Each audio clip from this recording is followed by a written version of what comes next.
আল ঈমানু বিল্লাহ, আল্লাহর প্রতি ঈমান। বন্ধুগণ, আল্লাহর প্রতি ঈমান, ঈমান শব্দ আমাদের অনেকের কাছে পরিচিত, কিন্তু অনেকেই ঈমানের না শাব্দিক পরিচয় জানি, না পারিভাষিক পরিচয় জানি। এটা দুর্ভাগ্যের বিষয়। আজকে কি বার? আজকে তো শুক্রবার না, বৃহস্পতিবার গতকালই মোটামুটি দাওরা হাদিস এবং ইফতাফাস মানে 6 জন না 7 জনের ইন্টারভিউ নিলাম, একজনে ঈমানের শাব্দিক অর্থ বলতে পারেনি। এটা কি আমার ব্যর্থতা নাকি পড়ালেখার ব্যর্থতা কিছু জানি না আমি। বুঝতে পেরেছেন? ঈমান শব্দের অর্থই আমাদের কাছে ভালো করে জানা নেই, শাব্দিক অর্থই জানা নেই, পারিভাষিক অর্থ জানবো কোত্থেকে? ফলে ঈমানের মৌলিক বিষয়গুলো আমাদের কাছে এত অপরিচ্ছন্ন, এত অপরিষ্কার, এত অজানা যে এগুলো বেশিরভাগ আলোচনার বাইরে। আলোচনার মধ্যে কিছু গল্প টল্প বললে ভালো লাগে, আর এই আলোচনাগুলো একটু ভারী আলোচনা, একাডেমিক আলোচনা, তো এগুলো ভারী আলোচনা, এগুলো মানে খুব মজা পায় কম লোকেরা। কিছু আলোচনা আছে এগুলোর মধ্যে মজা পায় মানুষ, কিন্তু এই আলোচনার মধ্যে ওরকম মজা পাবেন না। কিন্তু আমি আর আপনি ইমানদার হওয়ার কারণে যদি ঈমান সম্পর্কে না জানলাম, তাহলে তো আমরা আসলে হাকিকত হচ্ছে আমরা ঈমানের মূল বিষয় বুঝি নেই।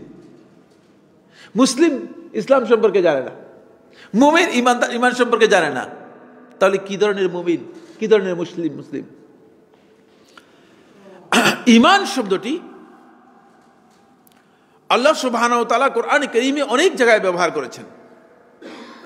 কখনো আল্লাহ রাব্বুল আলামিন আল্লাযীনা আমানু, যারা ঈমান এনেছে, এই শব্দ ব্যবহার করেছেন। কখনো আল্লাহ সুবহানাহু ওয়া তাআলা আল মুমিনুন, আইয়ুহাল মুমিনুন, এই শব্দ ব্যবহার করেছেন। কাদ মুমিনুন, মুমিনুন শব্দ ব্যবহার করেছেন ঈমানদারগণকে বোঝানোর জন্য, মুমিনুন শব্দ ব্যবহার করেছেন। কখনো আল্লাযীনা আমানু শব্দ দিয়ে ব্যবহার করেছেন।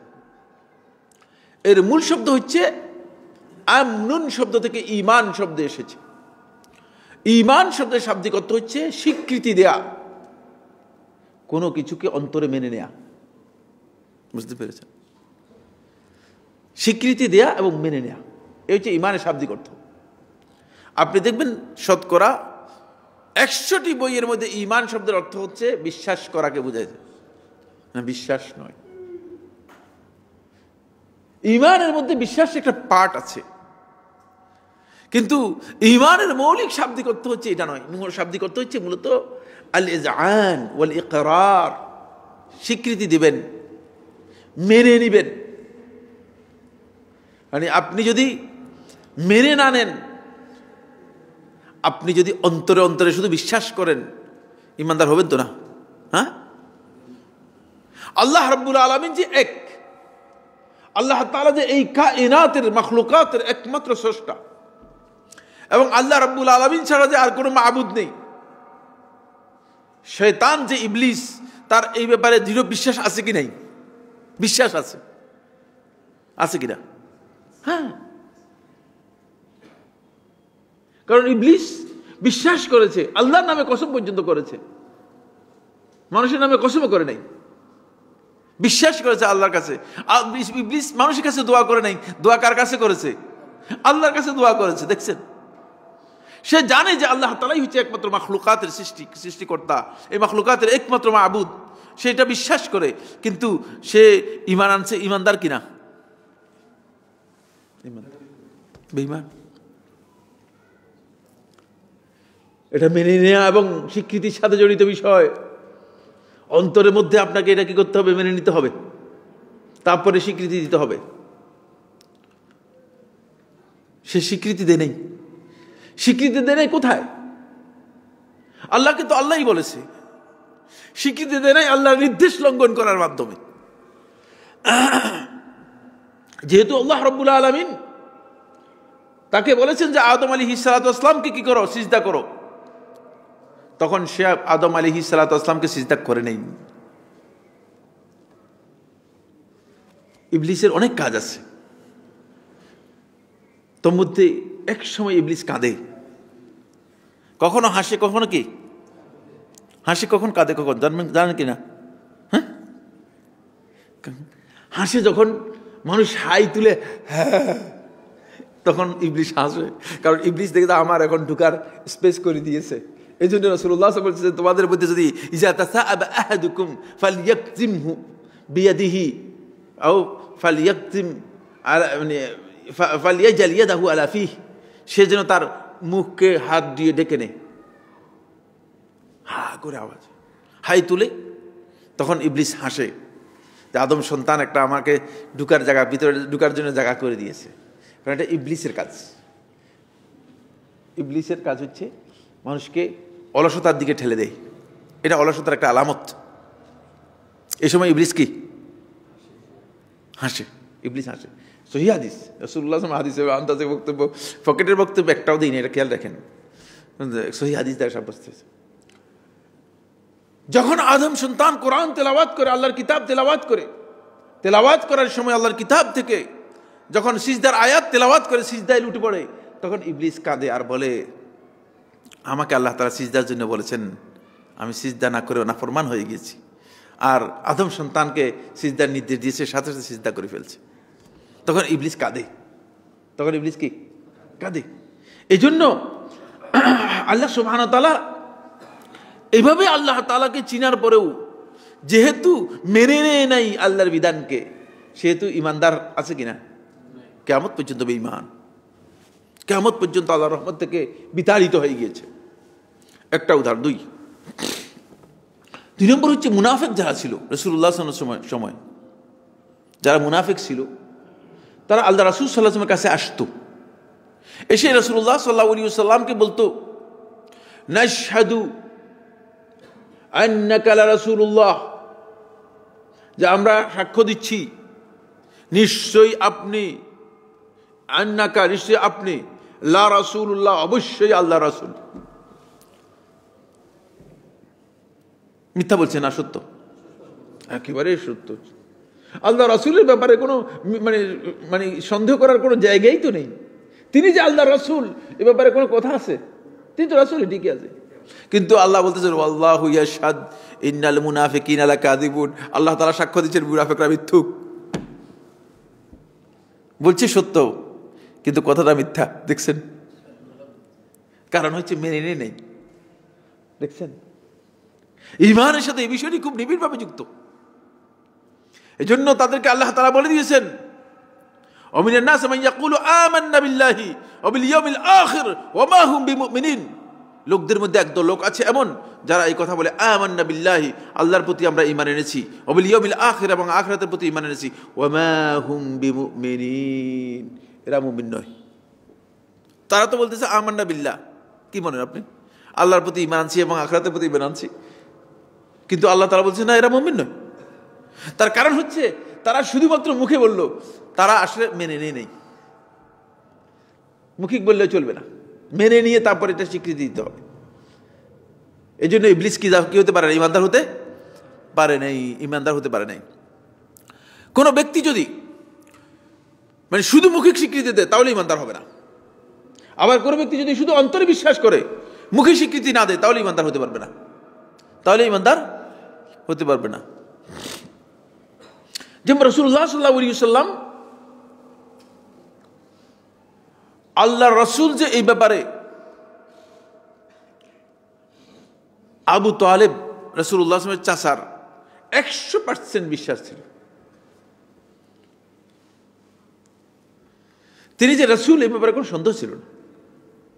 আবু তালেবের এই বিশ্বাস 100% ছিল। আল্লাহ রাসূল সাল্লাল্লাহু আলাইহি ওয়াসাল্লামকে নিজের জীবনের চেয়ে বেশি ভালোবাসত, নিজের জীবনের চেয়ে ভালোবাসত। রাসূলুল্লাহ সাল্লাল্লাহু আলাইহি ওয়াসাল্লামকে নিজের সাধ্যে যতটুকু ছিল এর বেশি চেষ্টা করেছে সাহায্য করার জন্য, যেটা আমি আপনি আল্লাহ রাসূল করতে পারবো না, সম্ভব না। সেটাই আবু তালেব করেছে, সেইভাবে সাহায্য করেছে আবু তালেব। কিন্তু আবু তালেব কি মুমিন হইতে পেরেছে? স্বীকৃতি দেয় নাই, স্বীকৃতি দেয় নাই। রাসূলুল্লাহ সাল্লাল্লাহু আলাইহি ওয়াসাল্লাম বলেছেন যে শুধুমাত্র কালেমাটুকু বলেন, তাহলে অন্তত আল্লাহর কাছে আমি বলতে পারবো যে বলছি আল্লাহ। কিন্তু সেটা বলতে পারে না, দেখছেন, সেটা বলতে পারে না। এই জন্য ইমানের এই জায়গাটুকুতে খেয়াল রাখতে হবে যে শুধুমাত্র মৌখিক হলে যথেষ্ট হবে না, শুধুমাত্র অন্তর দিয়ে যথেষ্ট হবে না, সবটার কি থাকতে হবে, সমন্বয় থাকতে হবে, তাহলে আপনার ইমান হবে। এটা হলো ইমানের শাব্দিক অর্থ আলোচনা করলাম। কি আলোচনা করলাম? ইমানের শাব্দিক অর্থ আলোচনা করলাম। ইমানের পরিভাষা আহলুস সুন্নাত ওয়াল জামাতের কাছে কি? আহলুস সুন্নাহ ওয়াল জামাত উলামায়ে কেরাম ইমানের সংজ্ঞা দিয়েছেন, হুয়া তাসদীকু বিল জানান ওয়াল ইকরারু বিল লিসান ওয়াল আমালু বিল আরকান ইয়াজিদু বিত তাআহ ওয়া ইয়ানকুসু বিল মাসিয়াহ। 5টি পয়েন্ট। কয়টি পয়েন্ট? 5টি পয়েন্ট। 1 নম্বর পয়েন্ট হচ্ছে ইমানের জন্য আত-তাসদীকু বিল জানান, অন্তরে অবশ্যই আপনি ইমানের যে মৌলিক বিষয়গুলো আছে সেগুলো সবগুলোকে আপনার অন্তরের মধ্যে সত্যায়ন করতে হবে। এটা আপনি সত্য মনে করতে হবে। এর একটাকেও আপনি যদি মিথ্যা প্রতিপন্ন করেন, অথবা একটাকেও যদি আপনি মনে করেন যে এটা মিথ্যা হতে পারে, সত্য না, তাহলে আপনি ইমানদার হবেন না। সামনে আমরা শর্তগুলো আলোচনা করব, আপনি ইমানদার হতে পারবেন না। এই জন্য ইমানের মৌলিক যে বিষয়গুলো আছে সবগুলোকে আপনাকে প্রথম হচ্ছে অন্তরে আপনাকে পরিপূর্ণরূপে সত্যায়ন করতে হবে। এর পার্সেন্টেজ যদি আপনার 99% হয় তাহলে ইমানদার হবেন তো না, নিশ্চিত 100% হইতে হবে। 99% হইলেও চলবে না, কারণ এইবারে এই জায়গার মধ্যে এই সমস্ত কথার জায়গা নেই। ম্যাক্সিমাম দিয়ে আর গণতন্ত্র দিয়ে ইমান কি হবে না? হবে না, ইমান হবে না। ম্যাক্সিমাম দিয়ে কি হবে না? ইমান হবে না। তাসদীকু বিল জানান, অন্তরের মধ্যে এটাকে আপনাকে করতে হবে এমন ভাবে দৃঢ় প্রত্যয়ের সাথে আপনাকে সত্যায়ন করতে হবে যে এর মধ্যে কোনোভাবে মিথ্যা ঢুকার সুযোগ নেই। সত্য মিথ্যার মধ্যে যদি আপনার একটু কি থেকে যায়, মানে কাছাকাছি, সত্য না মিথ্যা, সত্য না মিথ্যা, তেদল্যমান অবস্থা যদি থেকে যায়, তাহলে কি হবে? তাহলে আপনি ইমানদার হতে পারবেন না, আপনি ইমানদার হতে পারবেন না। এটা হলো প্রথম পয়েন্ট, আত-তাসদীকু বিল জানান। দ্বিতীয় নম্বর পয়েন্ট হচ্ছে আল ইকরারু বিল লিসান। তারপরে ওই যে বিষয়গুলো যেগুলো আপনি অন্তর দিয়ে মেনে নিয়েছেন সেগুলোকে আপনার কি করতে হবে? মুখে ঘোষণা দিতে হবে, মুখেও বলতে হবে। মুখে আপনাকে মানে ঘোষণা না দিলে চলবে না, ঘোষণা দিতে হবে। ইমানের জন্য গুরুত্বপূর্ণ বিষয় হচ্ছে মুখে ঘোষণা। ওয়াল আমালু বিল আরকান, এরপরে যে কাজগুলো আছে এগুলো আপনাকে অবশ্যই কাজ করতে হবে, আপনার অঙ্গ প্রত্যঙ্গের মাধ্যমে সেই কাজ কি বাস্তবায়ন করতে হবে। ইমানের যে দাবিগুলো আছে সেই দাবিগুলো বাদ দিয়ে কাজ না করলে আপনার কি হবে না? ইমান হবে না। 3 নম্বর। 4 নম্বর হচ্ছে ইয়াজিদু বিত তাআহ, ভালো কাজের মাধ্যমে আপনার ইমান বৃদ্ধি পাবে। আপনি ইবাদত করবেন, আপনি নফল ইবাদত করবেন, আপনি সিয়াম পালন করবেন, আপনি সদকা করবেন, এই প্রত্যেকটি ভালো কাজের মাধ্যমে কোরআন তেলাওয়াত করবেন, ইমান বৃদ্ধি পাবে। কিছু কাজ আছে যেগুলো ইমান বাড়ে, মানে প্রত্যেক ব্যক্তির ইমান সমান নয়। আবু বকর রাদিয়াল্লাহু আনহু ইমান আর সলিমউদ্দিন আর কলিমউদ্দিনের ইমান সমান হবে? আপনারা কি বিশ্বাস করেন? মোটেও না। এটা একটা গলদ আকীদা, একটা ভুল আকীদা, যে আমাদের সমাজের মধ্যে কিছু লোক আছে তারা মনে করে থাকে যে সবার ইমান সমান, ইমান বাড়েও না কমেও না, ইমান সবাই সমান। এই লোক ইমান কি দিয়ে মেপেছে?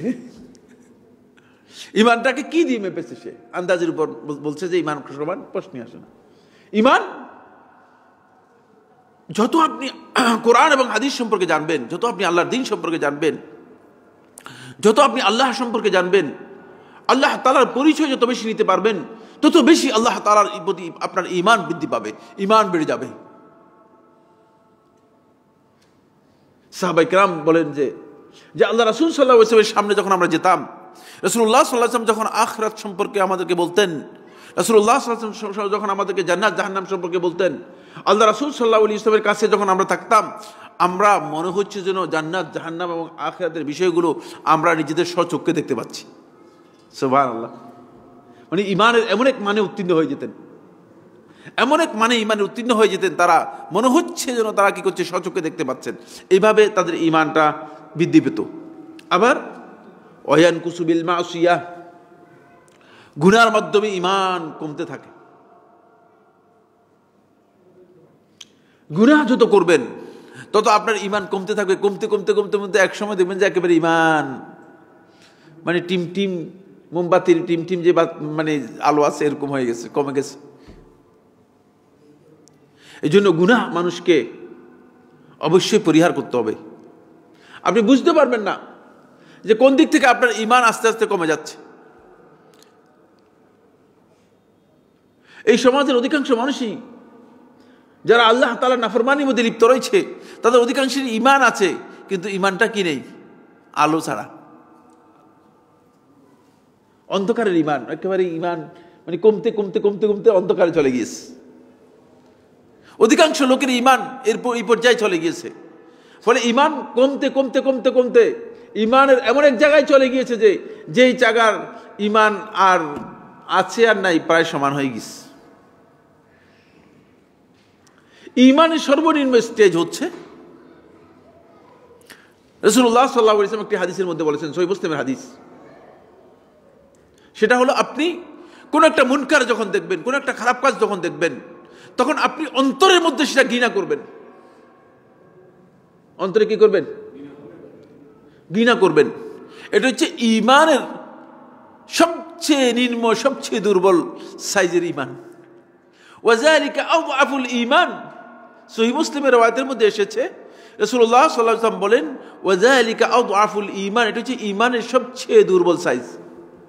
সবচেয়ে দুর্বল সাইজের ইমান কি? অন্তরের মধ্যে ঘৃণা করা। এখন অন্যায়, অপরাধ, খারাপ কাজ শতকরা 2 জন লোক পাবেন না ঘৃণা, অন্তরের মধ্যে ঘৃণা করে, সহনীয় হয়ে গেছে। অন্তরের ঘৃণাও নেই, তাহলে সে দুর্বল সাইজের ইমানের মধ্যে আছে নাকি শেষ। মানে এটা আমি বলছি যে এটা অন্ধকারের ইমান হয়ে গেছে। সাইজ এত দুর্বল সাইজের ইমানের। আবার রাসূলুল্লাহ সাল্লাল্লাহু আলাইহি ওয়াসাল্লাম আরেকটি হাদিসের মধ্যে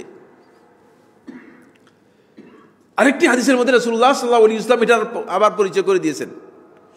দুর্বল সাইজটা কোন পর্যায়ের দেখেন, ওই যে দুর্বল সাইজ যেটাকে বলেছেন যালিকা আযআফুল ঈমান, এটা হচ্ছে ঈমানের সবচেয়ে দুর্বল সাইজ। ও দুর্বল সাইজটা সম্পর্কে রাসূলুল্লাহ সাল্লাল্লাহু আলাইহি ওয়াসাল্লাম আরেকটি হাদিসের মধ্যে বলে দিচ্ছেন। রাসূলুল্লাহ সাল্লাল্লাহু আলাইহি ওয়াসাল্লাম বলতেছেন যে ওয়ালাইসা ওয়ারাআ যালিকা হাববাতু খারদালিন মিন ঈমান, বলছে এর বাইরে সরিষা পরিমাণ ঈমানও আর নেই। মানে সরিষার দানা পরিমাণ ঈমান এটা। তো এখন আমরা তো সরিষার দানা পরিমাণের অনেকে ঈমানের সমস্যা, ঠিক না? ওই যে দুর্বল সাইজের ঈমান যেটা বলেছি, সেটার সাইজ আমাদের এখন কি সরিষার দানা পর্যন্ত গিয়ে থেমে গেছে। সরিষার দানা আর কত বড়, কয়েক কেজি ওজনের। এটা স্বর্ণ মাপার জন্য ব্যবহার করা হতো। সরিষার দানা ব্যবহার করা হতো কি স্বর্ণ মাপার জন্য ব্যবহার করা হতো। বুঝতে পেরেছেন কিনা? ঠিক মানে এমন একটা ছোট্ট ক্ষুদ্র পরিমাপ যে মানে এর চেয়ে ক্ষুদ্র পরিমাপ কি আর হয় না। রত্তি বলা হতো, রত্তি। স্বর্ণের একটা মাপ এক সময় ছিল, এখন না, এখন খুব কম। এখন তো মানুষ গ্রামে চলে গিয়েছে। বুঝতে পেরেছেন? তো সরিষা পরিমাণ ঈমান যদি আপনার হয়ে যায়, তাহলে আপনার ঈমান কমলো না বাড়লো? অনেক কমে গিয়েছে, ঈমান কমে গিয়েছে। এই জন্য ঈমান বাড়ে এবং কমে। ভালো কাজ করবেন তাহলে আপনার ঈমান বাড়বে, খারাপ কাজ করবেন আপনার ঈমান কি হয়ে যাবে? কমে যাবে। এই ঈমানকে আমার বন্ধুগণ, এর জন্য মৌলিক শর্ত হচ্ছে 5টি বা 6টি, যেগুলো ঈমানের জন্য মৌলিক শর্ত। 1 নম্বর শর্ত হচ্ছে ঈমানটা অবশ্যই আপনার অদৃশ্য ঈমান হতে হবে, ঈমান বিল গায়ব হতে হবে। এই জন্য আল্লাহ সুবহানাহু ওয়া তাআলা যখন কোরআনে কারীমে সূরা আল বাকারার শুরুতে মুত্তাকিদের পরিচয় করে দিয়েছেন, আলিফ লাম মিম যালিকাল কিতাবু লা রাইবা ফীহি হুদাল লিল মুত্তাকিন, মুত্তাকিদের পরিচয় করে দিচ্ছেন যে এই কিতাবের মধ্যে কোনো সন্দেহ সংশয় নেই, হুদাল লিল মুত্তাকিন, মুত্তাকিদের জন্য হেদায়েতের গ্রন্থ। তারপরে বলছেন আল্লাযীনা ইউমিনুনা বিল গায়ব, যারা গায়বের মাধ্যমে ঈমান আনে, অদৃশ্য ঈমানের বিষয় হতো। এর কোনো কিছুই আপনার দৃশ্যমান কোনো বস্তুর সাথে এর কোনো সম্পর্ক নেই। অদৃশ্য কাকে বলা হয়? অদৃশ্য এর দুটি অর্থ। হ্যাঁ, এটা একটা অর্থ, কিন্তু আমরা সেই অর্থ বলতেছি না, ভালো করে বুঝেন। এটা মজলিসুল ইলম, বুঝতে পেরেছেন কিনা? আন্দাজে বললে চলবে না। অদৃশ্যের দুটি অর্থ। এক নম্বর অদৃশ্য হচ্ছে যেটা চাক্ষুষ চোখ দিয়ে আমরা দেখি না, এটা অদৃশ্য। অনেক জিনিস আছে চাক্ষুষ চোখ দিয়ে দেখি, কিন্তু সেটা আসলে দৃশ্যমান নয়।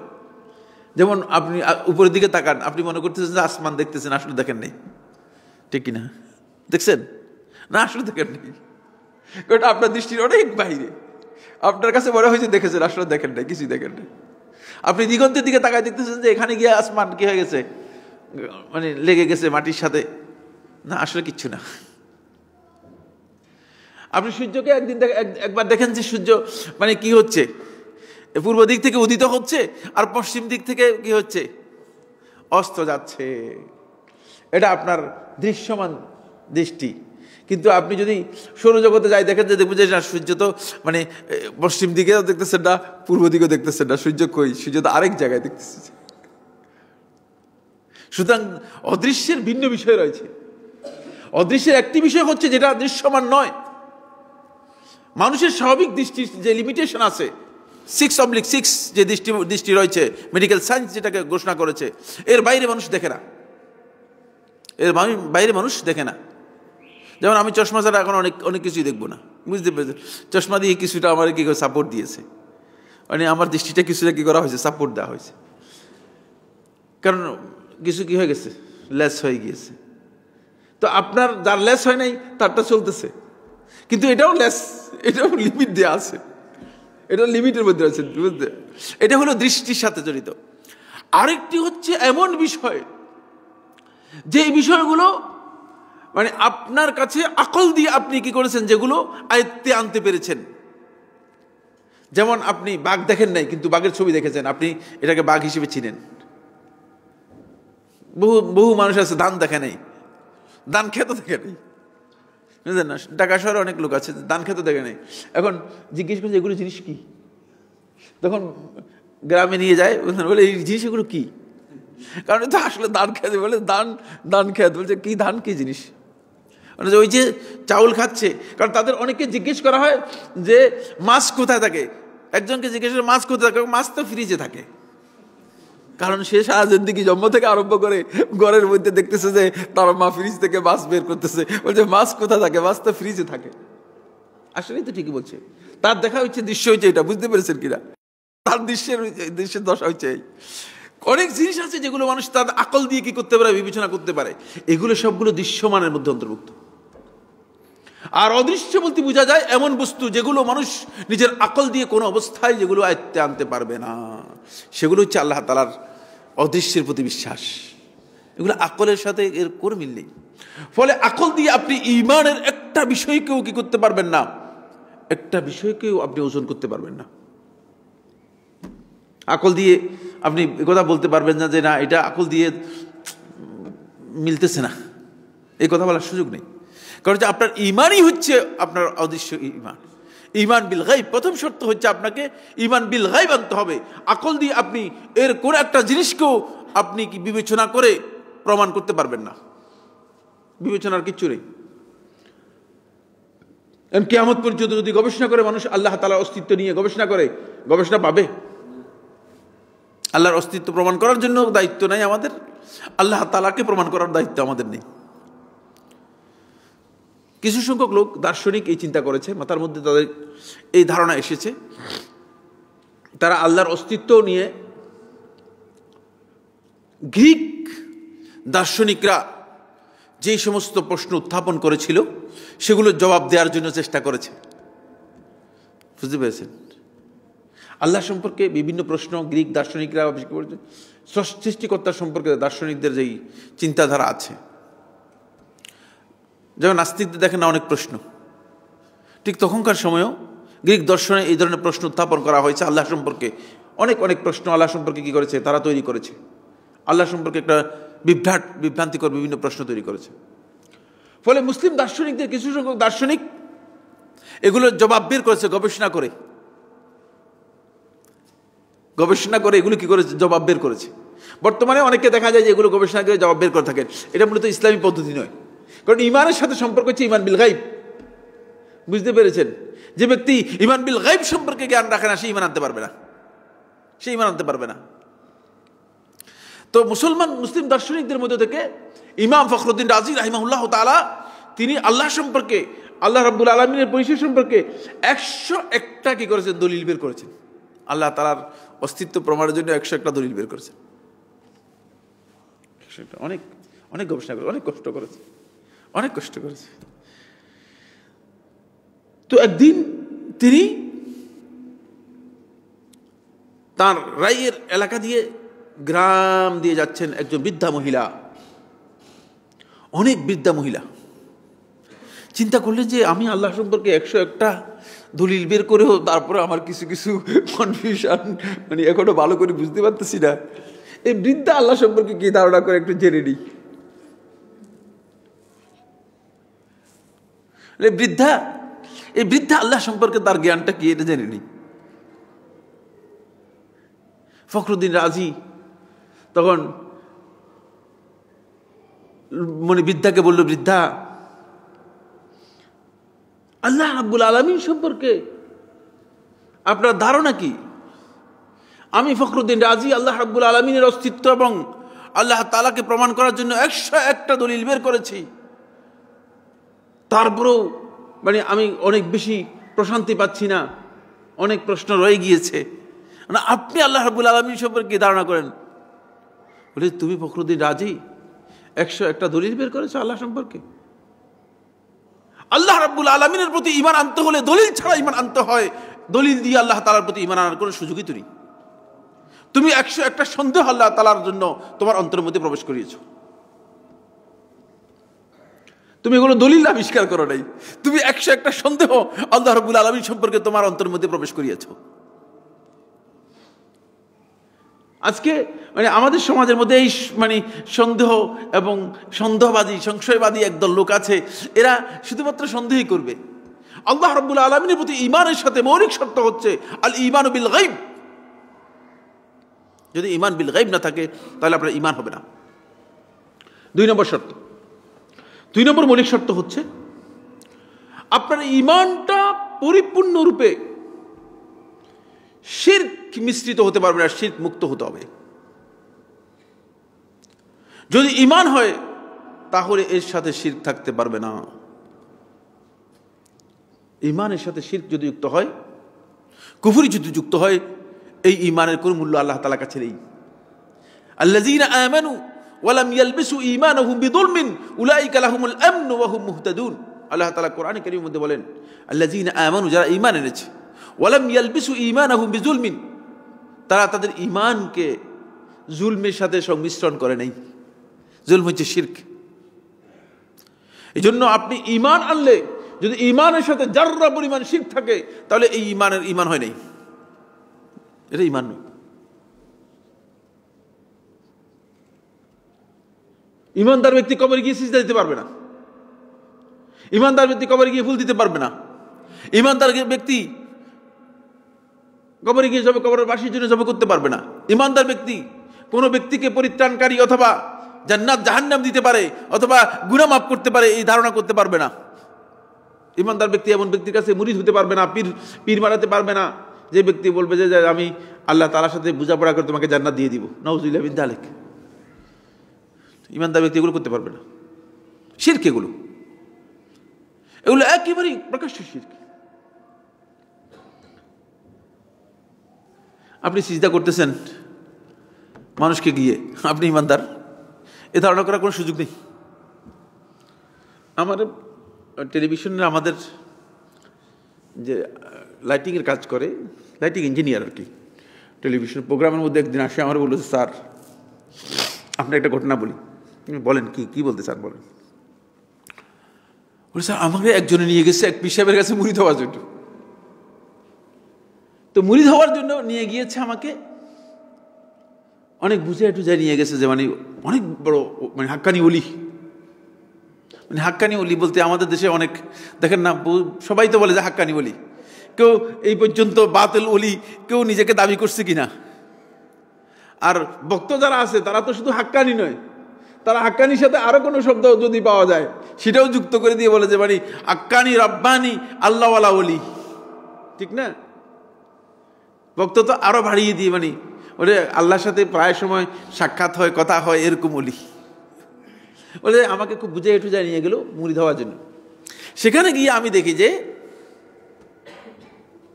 লোকেরা সবাই গিয়ে তাকে সিজদা করতেছে। আমার অন্তরটা খুব মানে খারাপ লাগলো, খুবই খারাপ লাগলো। আমি একটা আঘাত পেলাম যে কেমন এক জায়গায় নিয়ে আসলো আমাকে, এই লোককে সিজদা করতেছে। তো আমার মনটা দেখে সে মানে বুঝতে পারছে না এত মুরিদ হবে না মনে হয়। তা আমার জিজ্ঞেস করলো যে কি ব্যাপার, আপনি কেন আসছেন, আপনি কিছু বলবেন কিনা? বলে যে আমি আসছিলাম তো মুরিদ হওয়ার জন্য, কিন্তু আপনার এখানে দেখি যে লোকেরা সিজদা করে আপনাকে, এই জন্য আমার মনটা এখানে আর মুরিদ হওয়ার। কি বলতেছেন আপনি? আপনি তো জানেন না, আপনি দেখেন না ইমাম সাহেব, সামনের কাতার ইমাম সাহেব আল্লাহর পায়ে সিজদা করে, আর পিছনের কাতারে মুসল্লি ইমামের পায়ে সিজদা করতেছে, তারপরে মুসল্লিরা ইমামকে সিজদা করতেছে, পরের কাতারের লোকেরা এর আগের কাতারের লোকদেরকে সিজদা করতেছে, সবাই তো একজন আরেকজনকে সিজদা করতেছে, দেখেন না?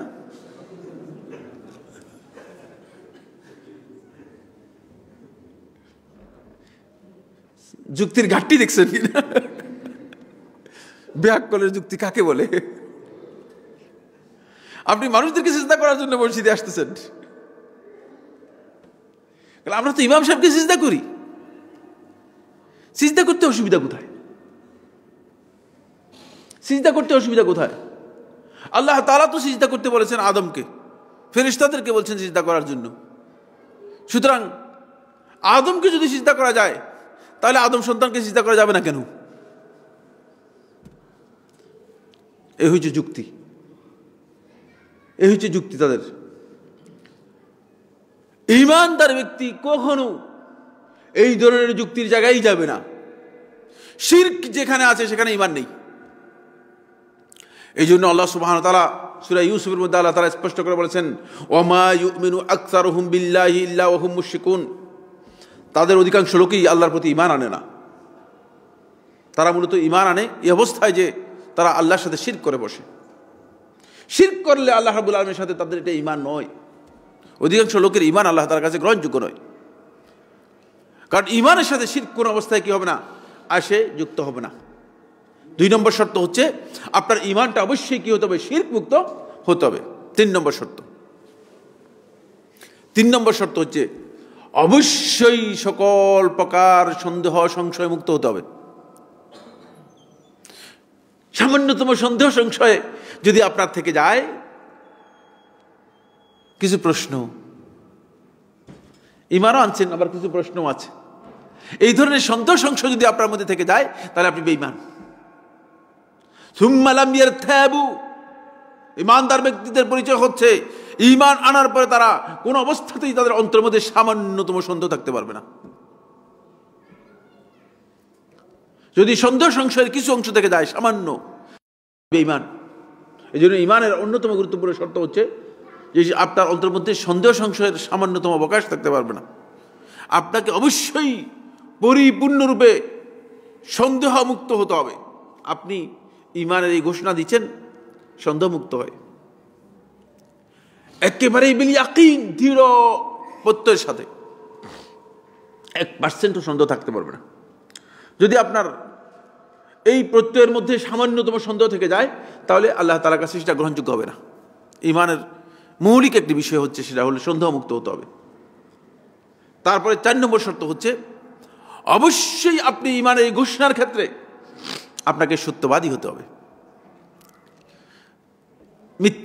মিথ্যা ঘোষণার মাধ্যমে ইমানদার হয় না। মুনাফিকরা এই কারণে ইমানদার হতে পারে নাই। মুনাফিকরা ঘোষণা দিয়েছে ঠিকই, কিন্তু তারা এই জন্যই ইমানদার হতে পারে নাই যেহেতু তারা মিথ্যা ঘোষণা দিয়েছে। আমাদের অধিকাংশ লোকেই এখন বর্তমানে আপনি দেখবেন যে জিজ্ঞেস করেন, ভাই আপনি কি মুসলিম কিনা, বলছে না আমি তো অবশ্যই মুসলিম না মানে, কিন্তু যদি বলি ইসলামের কোনো কিছু করেন কিনা, বলছে আরে এগুলো এখন কি আর চলে নাকি। আসলেই বেঈমান, আসলে তার ঈমানের মধ্যে ঘাটতি রয়েছে।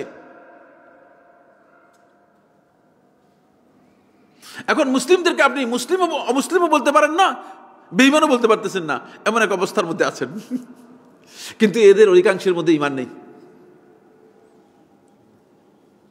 আল্লাহ তাআলা মক্কার মুশরিকদেরকে যেটা বলেছেন ঠিক আমাদের ক্ষেত্রে সেটা প্রযোজ্য হয়ে যাচ্ছে। ওয়ালাকিন্না আকসারান নাসি লা ইউমিনুন, এদের অধিকাংশ লোকই ঈমান আনে নাই। ঈমানের কথা তারা মুখে বলছে, কিন্তু অন্তর দিয়ে তারা এটা মোটেও স্বীকার করে না, মোটেও তারা সত্য মানে অন্তরের মাধ্যমে সেটাকে সত্যায়িত করে না। মৌখিক স্বীকৃতি, মুখে মিথ্যা বলছে। মিথ্যা দাবি করলে আপনি ঈমানদার হতে পারবেন না। হয়তো আপনি মনে করলেন যে না আমি ঈমানদার হয়েছি, কিন্তু না, আসলে কোনো ঈমানদার হননি। 5 নম্বর শর্ত হচ্ছে, যেটা লাস্ট শর্ত, সেটা হলো এই, অবশ্যই আপনাকে ঈমানের যেই মৌলিক বিষয়গুলো আছে সেগুলোকে আপনাকে কি করতে হবে, গ্রহণ করতে হবে, মেনে নিতে হবে। আল ইনকিয়াদ আত-তাম, পরিপূর্ণরূপে আপনি এগুলো মেনে নিতে হবে। আপনি যদি কোনো আমল করতে না পারেন তাহলে আপনি গুনাহগার হবেন, কিন্তু যদি আপনি বলেন যে না এটা আমল করার যোগ্য নয়, তাহলে আপনি কাফের, আপনি বেঈমান। খেয়াল রাখতে হবে যে আল্লাহ তাআলার কোনো আয়াত, কোনো নিদর্শন, কোনো নির্দেশ, কোনো নিষেধ, যেমন পুরুষ ব্যক্তি তিনি যদি কোনো কারণে ব্যভিচারে লিপ্ত হন তাহলে তিনি গুনাহগার হবেন, কিন্তু তিনি যদি মনে করেন যে ব্যভিচার করাটা অসুবিধা নেই, এটা আল্লাহ তাআলা ভুলে হারাম করেছেন, তো হারাম হওয়ার কথা না, এটা তো আসলে স্বাধীনতার অংশ, তাহলে সে ব্যক্তি কাফের, বেঈমান। কোন নারী যদি কোনো কারণে পর্দা করতে না পারে সে গুনাহগার হবে, কিন্তু যদি মনে করে যে আল্লাহ তাআলা অনেক বড় জুলুম করেছে, নারীদের উপর পর্দা ফরজ করে দিয়েছে, আমরা এখন কষ্টের মধ্যে আছি, তাহলে সে কাফের, বেঈমান। খেয়াল রাখতে হবে আপনাকে এর বিধানগুলো সবগুলো যা আছে আল্লাহ তাআলা দিয়েছেন, যতগুলো বিধান দিয়েছেন সবগুলো আপনাকে কি করতে হবে, এগুলো মেনে নিতে হবে পরিপূর্ণরূপে। আল ইনকিয়াদুত তাম, পরিপূর্ণরূপে আপনাকে এটা মেনে নিতে হবে, এটা মানতে হবে যে এটাই হচ্ছে আল্লাহর বিধান, তাহলে আপনি ঈমানদার হবেন, অন্যথায় আপনি ঈমানদার হবেন না। কিন্তু আপনি পালন করতে পারেন নাই কোনো কারণে, তাহলে আপনি গুনাহগার হবেন। মানুষ দুর্বলতার কারণে অনেকে ইবাদত করতে পারে না, সেই জন্য তিনি গুনাহগার হবেন, কাফির হয়ে যাবে না। কিন্তু যদি তিনি আল্লাহ তাআলার কোনো বিধান নিয়ে ঠাট্টা বিদ্রুপ করেন, আল্লাহ তাআলার কোনো বিধান নিয়ে উপহাস করেন, ট্রল করেন, অথবা এটাকে মেনে নিতে তিনি কুণ্ঠাবোধ করেন, বলছে ভাই এটা কি সম্ভব, কেন আল্লাহ তাআলা এই বিধান দিয়েছে, এটা কি মানাটা সম্ভব, তাহলে সে ব্যক্তি কাফের, সে ব্যক্তি কাফের।